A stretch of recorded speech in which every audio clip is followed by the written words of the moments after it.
The following program is presented by Bright Star Credit Union.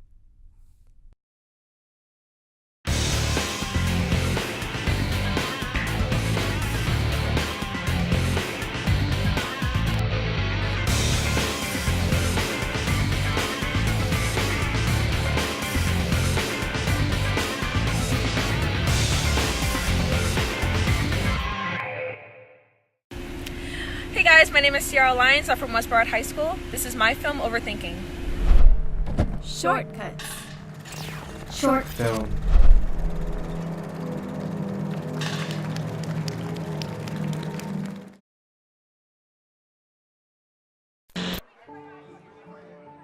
I wonder if the parents know what goes on with their kids at school.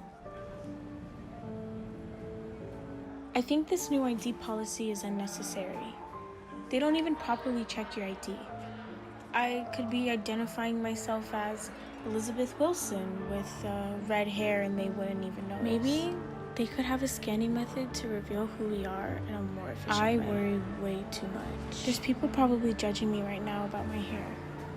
I washed it this morning, I promise. I just realized that I didn't have breakfast this morning. I hate sitting in front of a classroom. Does my hair look weird? Am I sitting in an awkward position to them? Are my shoulders too broad? I've walked these same halls every day, in the same exact order, with the same exact movement, again and again and again. I don't talk to a lot of people. I find myself becoming an introvert at times. It's sad to know that almost 90% of these books haven't been touched by anyone for months, maybe even years. I wonder what everyone is going to be up to in the next 10 years. I probably won't see any of these people again for the rest of my life. Isn't that crazy to think about?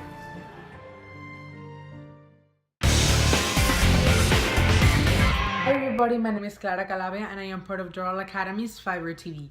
This summer I went to Spain where I was born and raised, and I decided to do a little package on one of the biggest issues the Spanish government is facing right now, which is depopulation. I hope you enjoy. Shortcuts. Documentary.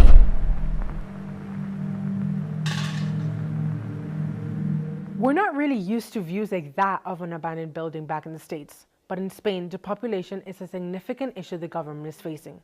Just like that one, there are thousands of abandoned buildings and ghost towns throughout Spain. I got the pleasure of talking to Andres Calabria, who will tell us a little bit more about this ongoing issue. Depopulation is when population density decreases so much, so dramatically, that a town or a village becomes empty, becomes a ghost town. Depopulation nowadays is one of the biggest problems Spain is going through. Right now, they say that 9 out of 10 small villages or towns in Spain are below what they consider the normal population density in a place. Tables and chairs worn by all of the dust. The main reason why some towns and villages in Soria or in the rest of Spain became depopulated is because in the 60s or 70s, people migrated from those places to big cities because they wanted to work in a factory. This was the migration from rural areas to urban areas, always trying to find better living conditions for the family, for the kids, for parents, for everybody.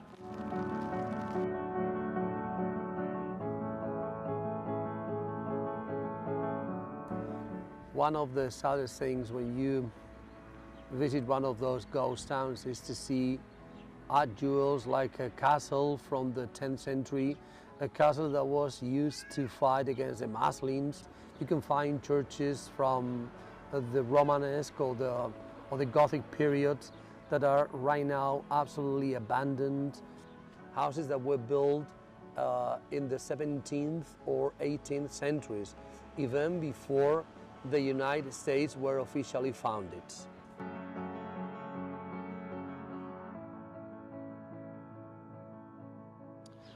It's crazy to visit one of those ghost towns and think that in the past those places were full of people, full of life, full of kids running down the streets. And now those places are just abandoned areas with nothing, just past memories and feelings that are gone. Signing out from Fiverr TV, I'm Clara Calabria reporting.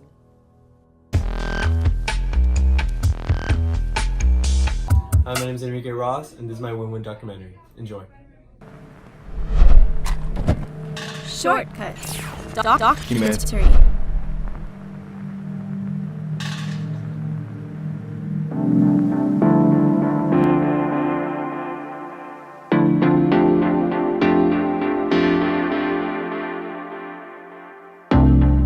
Wynwood, a neighborhood in Miami, Florida that is known for its exotic arts and beautiful graffiti. Most of the attention Wynwood gets is from its development into a center for art and interesting restaurants, bars, and breweries. While Wynwood nears its 100th year, it is time to share its story of beautiful murals, diverse demographics, and modern-day gentrification. In order to understand the character behind this beautiful district, we have to look back and see what problems it and its people faced in order to create the Wynwood we know today. Wynwood sits upon what was subdivided farmland and was eventually sold by two Miamians by the name of Josiah Chale and Hugh Anderson. With the help of real estate agent E.A. Waddell, they were able to sell lots as early as 1896, over 20 years before the official establishment of the neighborhood. From the moment Wynwood was created, it was synonymous with working class families. Along with a boom of residents in the district came a boom of factories and work opportunities. Companies like Coca-Cola and the American Bakeries Company set up shop within the district, giving the working class families work to do. It was in the 1920s when fashion began to seep into the culture of Wynwood. This culture grew exponentially when Cuban immigrants began to provide labor for the garment and fashion industry. Immigrants from all over the world began to settle in Wynwood in the hopes of improving their economic status to then leave the neighborhood. Haitians, Dominicans, Colombians, and more found homes in the district. However, some of these migrants struggled to build their status, while others used the city as a drug trafficking scene. Dottie Quintana, the unofficial mayor of Wynwood from the 1950s to the 1980s, spent her life helping the sick, elderly, and poor and tracking down drug dealers single-handedly. Dottie not only improved the community itself, but set the tone for what the community would strive to be. By the 1980s, companies began to leave the neighborhood. The warehouses these companies operated out of would be left without a tenant and abandoned for years. That was the case until 1985, when a splinter group from the South Florida Art Center discovered and bought one of these buildings. The warehouse was turned into Florida's largest working artist space. The building still stands to this day under its original name, the Bakehouse. Jump ahead to 2006 to when Goldman Properties, led by Tony Goldman himself, began to buy up properties in Wynwood. Tony Goldman was a driving force behind the revival of cities like Soho and South Beach. He began to think of ways to incorporate art into Wynwood, and what he came up with was the Wynwood Walls, an open-air gallery of murals. Goldman dreamed of murals painted across all buildings in Wynwood, and it is safe to say that his dream has become a reality. The art began to attract the attention of hundreds and then thousands of people to Wynwood, artists and tourists alike. Goldman's vision of a colorfully painted town has become such a uniquely wonderful place, and you can only find that in Wynwood. I think street art is definitely the main factor here. It's not only allowed but encouraged, and we have a lot of this, I think, in most big cities, but the fact that there's a whole district for it and it's organized and it's put here for people to enjoy an art that's been sort of talked down on for a long time, I think that's really something new and something that you don't see a lot. There's no apology, there's no explanation. It's here and it's meant to be enjoyed, whether it's a statement or not. Well, it's such a unique place. It's considered the largest outdoor art museum in the world, and it's always changing because the art is very temporary. Somebody might do a mural for, might last just like a month or two, and then something completely different will be on that wall. So when people come back after, let's say, a year, it's going to look completely different. Mostly Well, if it wasn't for the street art on the walls, I don't think Wynwood would really exist. The Wynwood neighborhood has attracted a number of very interesting restaurants, bars, breweries, art galleries, and an assortment of other name brand retailers. It is a neighborhood that is rooted in humble beginnings that evolved into a melting pot community. Many people living in Miami believe that the Wynwood neighborhood has already surpassed many other surrounding neighborhoods in terms of character and charm. If you haven't attended an art walk or visited any of the great establishments in Wynwood, there's never been a better time than now.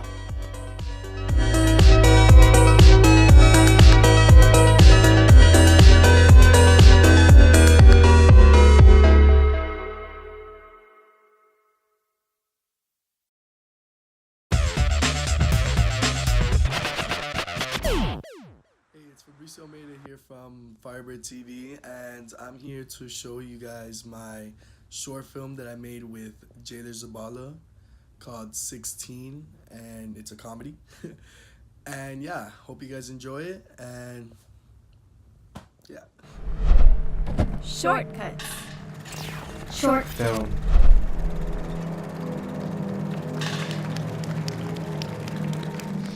And then Robert drawing this for this Invictus perspective. Yeah. Invictus perspective, absolutely. Yes, you will. In one part, there will be a little bit of the mom's perspective. But I'm not going to divulge all of that. Have a lovely weekend.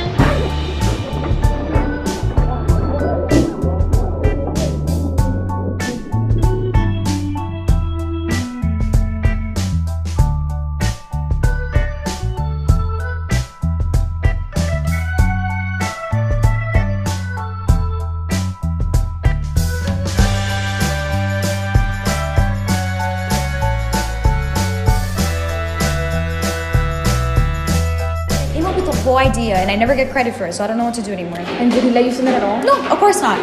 It was like 2 minutes later. My ride's here anyway, so bye. I'll see you later. Bye.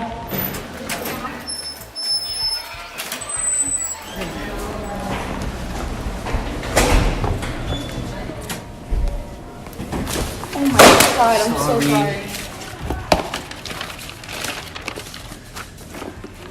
Oh my god, I'm so sorry.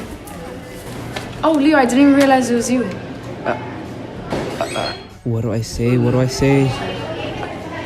I like your shirt. My uniform? Thanks. I'll see you around. Not if I see you first.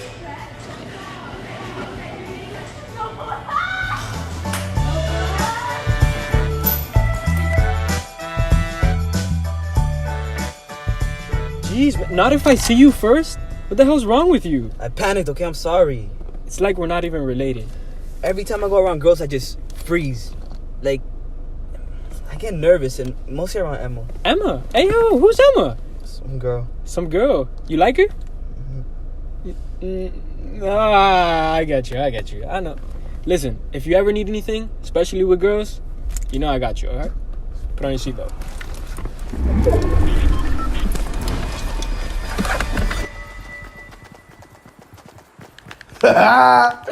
Not if I see you first. No. Hold on. I like your shirt. I know. You should have just seen it. Nah. But for real. Who is the girl? Like, who is she? Tell me. Nah, man, don't worry about it. You got no girls, man.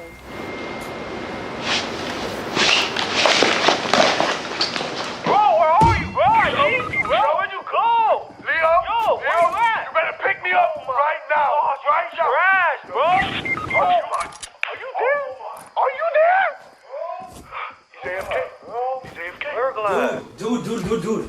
Emma just texted me. What'd she say? She said, if I can send her the math homework.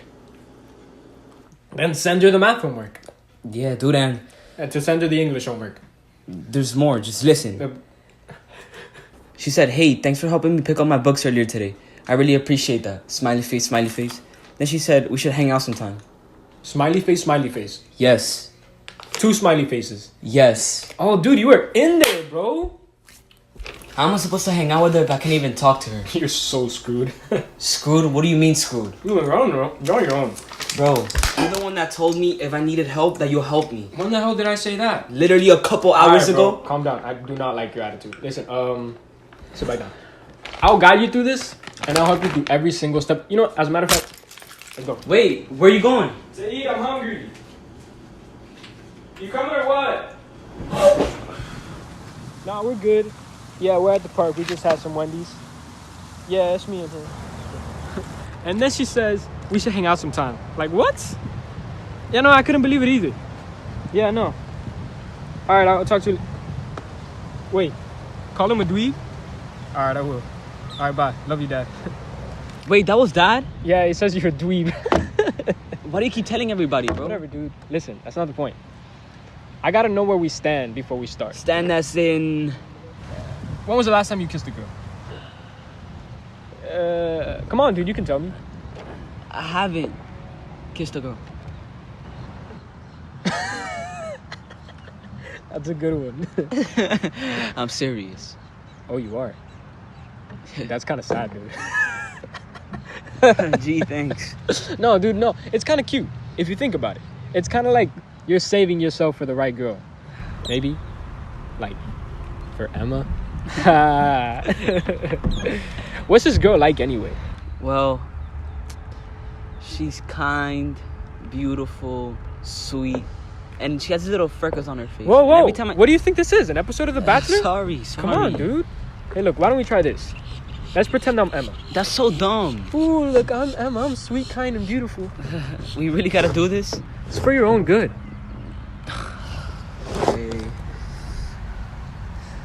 Hey, Emma. What happened? I didn't think you'd actually do it. Oh, you're no help. Okay, I'm sorry. But in all seriousness, if there's one thing you have to know about girls, it's that they like confidence. What do you mean? You know how people say dogs can sense fear? Yeah. Well, it's the same thing with girls and confidence. If you go up to this girl and you say, hey, Emma, she'll probably run away. You know? You can't go up to a girl and say, hey, Emma. You have to say, hey, Emma, what's up? Speak clearly and make your presence known. You know what I'm saying? Yeah. Now you say it. Hey, Emma, what's up? There you go. Hey, Emma, what's up? That's my boy. Hey, Emma, what's up? All right, dude. You gotta done it. Let's get out of here.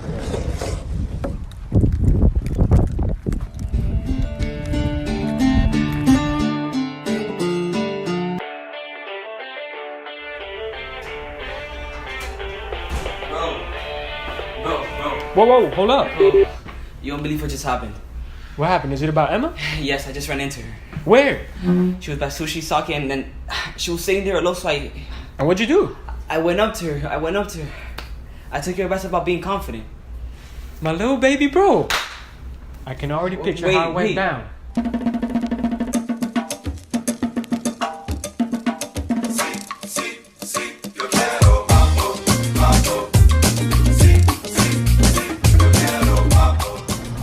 Hey, what's up, Emma? My God, Leo, that was so hot. You already know, baby. Come in. Wait, no. Shh. Let me finish. No.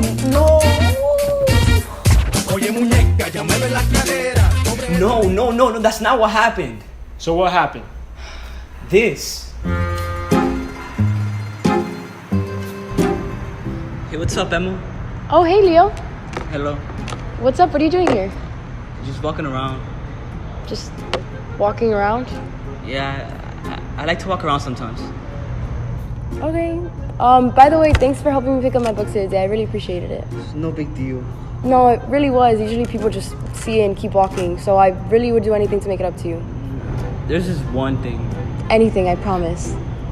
Well, for a long time now. Wait, I forgot to ask you, why are you here? Oh, I'm here with my boyfriend. Boyfriend? Yeah, he went to the bathroom really quick, but he should be coming back now. Look, he's right there. Hey, baby, how are you? Baby, look, this is my friend Leo. Leo, what's up, Leo? How are you? You guys know each other? That's my boy. I play Fortnite with him all the time. Wait, how do you know him? He picked up my books the other day. Oh, Oh, hell no! So what'd you do? What do you think I did? I ran!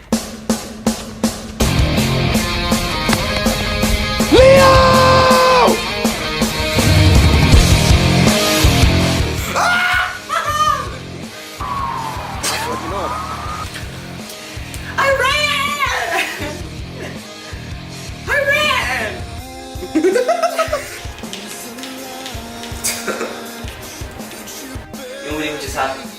You ran into Emma?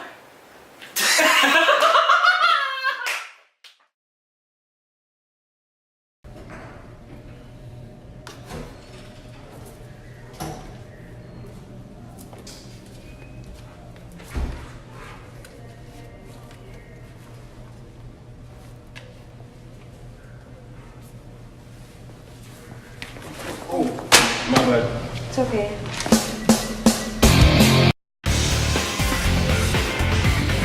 Hey guys, I'm Lucy. And I'm Debbie from BECON-TV, and this is our documentary, The Road Less Traveled. We hope you guys enjoy.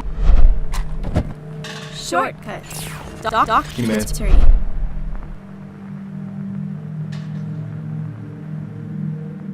Passion to me is putting all your effort, your heart, your whole soul into something. Whatever you feel that you put your all into and you can't stop thinking about and you can't live without, that's what you're passionate about.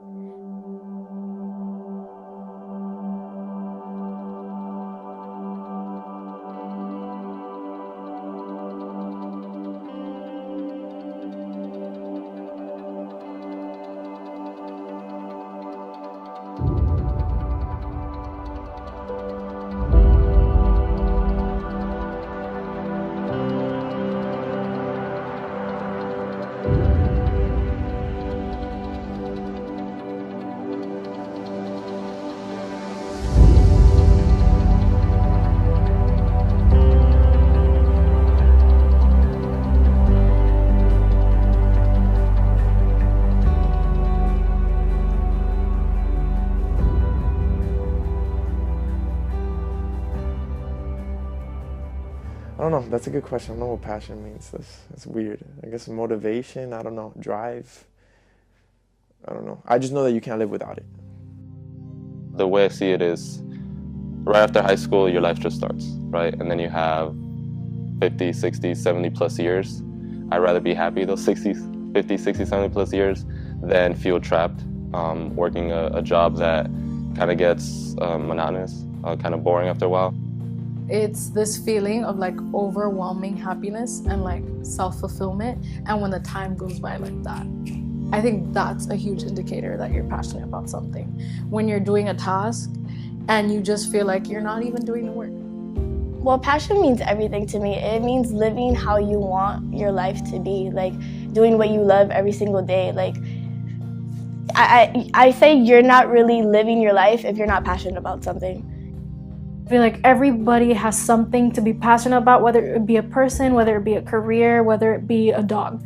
Honestly, like it's something that you just love and adore and possibly can't imagine yourself being without. And I think that's what passion is. Do you think it's like easy to follow your passion? I think there's a lot of, when it comes to following your passion, I think there's a lot of obstacles that come your way.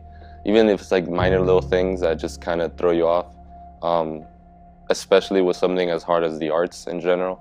Like, I don't want to admit it too much, but there's always this lingering feeling, this sense of doubt. And I know that wouldn't exist if it wasn't for the way people talk to me about what it means to be successful. I think that if you listen to what other people want and you don't listen to what you want, you're gonna live a very, not sad life per se, but you're not gonna live the life that you could have lived if you would have listened to what you really wanted.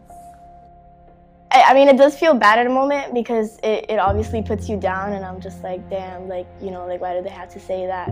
But at the same time, the people that say that are the people that aren't going through that, and they don't know what it's like, and they don't know, you know, they just don't know any better. At the end of the day, it's my life, and I want to do what makes me happy. And I don't think That just because this person's like, I don't think you should do that. If you know in your heart that that's something that you want to do or don't want to do, go with that.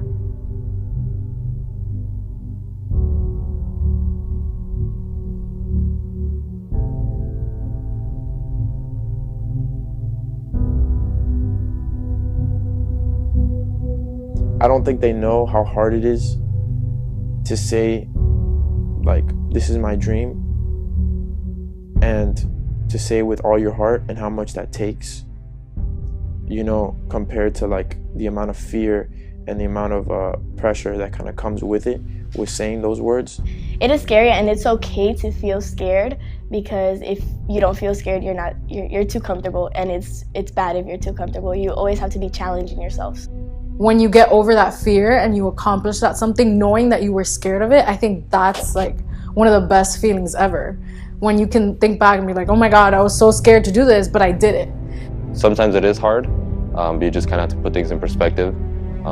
It's going back to what I said earlier, not everything is about Hollywood making it big, just even the little things. If you don't go 100 with it, you're not gonna make it. And that's kind of like why everybody else tells you, oh, you shouldn't do it, because no one thinks that anybody's crazy enough to go 100 in what they want to do. You know what I mean? Because even if you do go 100, you could fail.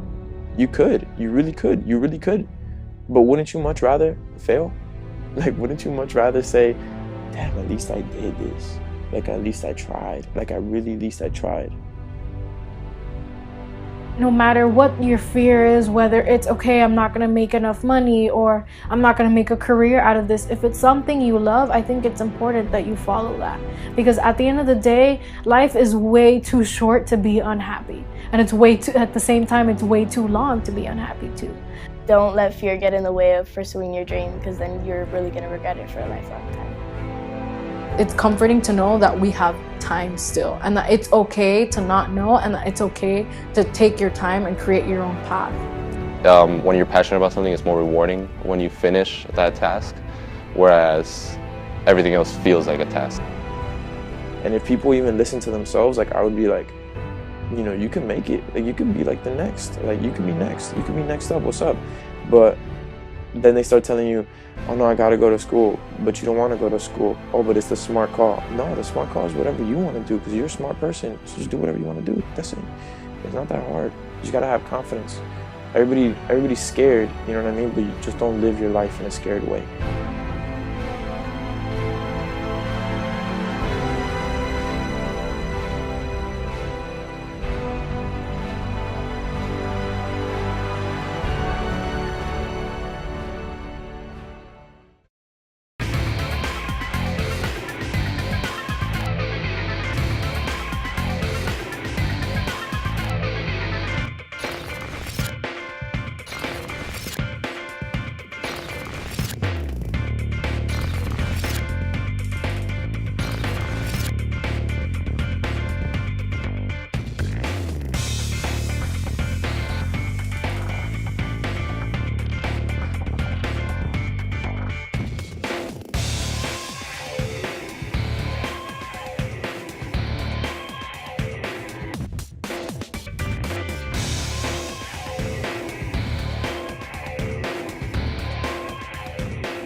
Shortcuts was brought to you by Bright Star Credit Union.